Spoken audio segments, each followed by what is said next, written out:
The text came through while I was still standing in the rental car line at the airport, my carry-on digging into my shoulder as the Phoenix heat pressed through the terminal doors. My name is Sienna Cole, and I almost didn't open it. 3 weeks in Portugal had taught me how to ignore my phone for entire afternoons. It was from my mother. First came a photo, then the message. The picture showed my car, my silver Mustang GT, the one I'd paid for after 2 years of double shifts at the clinic, parked in a stranger's driveway. A red bow had been taped crookedly across the hood, like some kind of cruel joke. Sold it. Don't be upset. It's for your sister. She needs this more than you need a car right now. I stood there in the rental line, sweat running down my back, reading the message again and again as if the words might somehow rearrange themselves into something reasonable. My sister, Paige, had been healing for 2 years. Healing from what, exactly? That depended entirely on which week you asked her. My hands trembled as I typed my reply. Where's my car? 3 disappeared, and then appeared once more. Does it matter? She's at the spa now. Smile a little. I didn't smile. I remained in that line until the man behind me cleared his throat twice, forcing me to step forward on legs that no longer felt like my own. The Mustang had never been just a car. It represented 2 years of 12-hour shifts at the clinic, missed vacations, and countless nights eating ramen in my apartment while my coworkers went out for drinks. I bought it the week I turned 28, the first major thing I had ever owned completely on my own. No loans. No help. Nobody handed me anything. Paige, on the other hand, had never worked a 12-hour shift in her life. She had dropped out of 2 graduate programs, each time blaming burnout, and our parents had spent the better part of a decade treating her exhaustion as though it were a life-threatening condition that required spa retreats and shopping excursions to manage. Instead of sending another text, I called my mother. She answered on the very first ring, her voice cheerful and completely untroubled, as though she expected praise. Isn't it wonderful? The Ridgemont Wellness Retreat. 10 days, the really nice one with the hot springs. That car's titled in my name. Well, technically, your father co-signed. He didn't. The pause that followed lasted just a little too long. Mom, I said, my voice flatter than I expected. He didn't co-sign. I paid cash. The title only has my name on it. Sienna, don't make this difficult. Your sister is struggling. How did you sell a car you don't own? The silence that followed told me everything long before she answered. By then, I was standing at baggage claim, watching my suitcase circle past me for the second time while I waited for a response she clearly didn't want to give. There was a spare key in the kitchen drawer, she finally admitted. Your father knows the dealer on Route 9. They've known each other for years. He does little favors for us. You forged my signature. I didn't forge anything. I simply handled it on your behalf, because you were unreachable. I had been unreachable because I was on a flight to Lisbon, not because I had given anyone authority over my property. I grabbed my suitcase as it passed for the 3rd time and headed toward the exit, holding the phone tightly against my ear while forcing myself to consider a possibility I hadn't wanted to face. Where did the money go? I asked. All of it. Her response came too quickly, too smoothly. The retreat. Every single penny, I promise. I didn't believe her. Instead of going home, I drove the rental car straight from the airport to the dealership on Route 9. The owner, a heavy-set man named Frank, recognized me immediately. He said I looked exactly like the photograph attached to the title transfer. The photograph on what title transfer? I asked. Without hesitation, he pulled out the paperwork.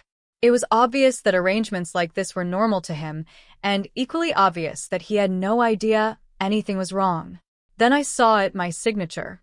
Except it wasn't my signature. The loops were too round. The strokes were too careful. My mother had practiced it. The sale price was $31,000. Paid out the same day, Frank said, just like your dad requested. The Ridgemont Wellness Retreat, even with the hot springs package included, cost roughly $6,000 for 10 days. I knew that because I had looked it up myself years earlier when Paige first began going there. After thanking Frank, I sat alone in the rental car in the dealership parking lot, forcing myself to do the math I had been avoiding. $25,000 was missing. I sent my father a text. Out of everyone, he was the one who occasionally answered with honesty. Just 3 words. "Where's the rest?" His reply came 20 minutes later, longer than anything my mother had written. "Don't ask her about the boutique she's opening. Please, just don't." A boutique. My sister had used my car money to open a boutique, disguising the truth with a story about a wellness retreat so that I wouldn't question anything while I was overseas, conveniently unreachable and grieving what I thought was simply the loss of a car instead of a calculated theft. I didn't call my mother back. I didn't call Paige. Instead, I drove home, washed away 2 days of travel, and sat at my kitchen table with my laptop. I did exactly what I had spent 2 years doing at the clinic whenever something failed to make sense. I built a file. I started with the bank records, which I was entitled to request as the primary account holder since the Mustang loan had originally been paid off entirely through my checking account. After that came the title transfer from Forge, photographed clearly and completely legible. Then I gathered the text messages, every screenshot carefully timestamped, including the ones that had arrived the moment I landed. My mother's words sat there in black and white. "Sold it. Don't be upset." I called a friend from college who now worked as a paralegal. She explained exactly what forgery and the unauthorized sale of someone else's property meant from a legal standpoint. She used terms like felony and restitution with such casual confidence that, for a moment, the seriousness barely registered. I considered confronting them immediately. Instead, I chose something quieter. I called my mother and said, "Family dinner on Sunday. I want to see Paige before she leaves for the boutique opening." Relief flooded her voice. "See? I knew you'd come around." I spent the entire week organizing the evidence instead of drowning in anger, and even that surprised me. Grief and fury have a strange way of doing one of 2 things. They either freeze you in place or sharpen your focus. Somewhere over the Atlantic, I think I had already decided which path I intended to take. I requested the dealership's complete transaction records, including a certified copy bearing Frank's signature that confirmed the buyer had paid $31,000. I also gathered my bank statements, proving that the Mustang loan had been paid off solely through my account 2 years earlier. There were no co-signers, no shared ownership, no technicality my mother could twist into a defense. Then I found the boutique itself. It was a storefront on Maple, still under construction.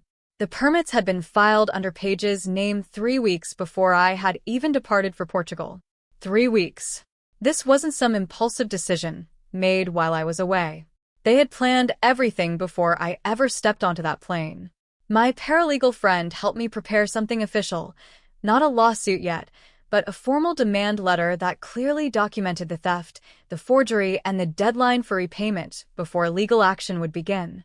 I printed every piece of evidence: the title transfer, the bank records, the permit applications, the text messages.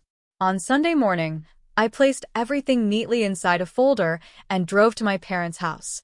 Paige's car was already sitting in the driveway, its fresh paint gleaming beneath the sunlight. For the first time all week, I smiled. Dinner began the way it always did, normal on the surface. The kind of carefully rehearsed normal my family had perfected over years of pretending nothing was wrong until reality became impossible to deny.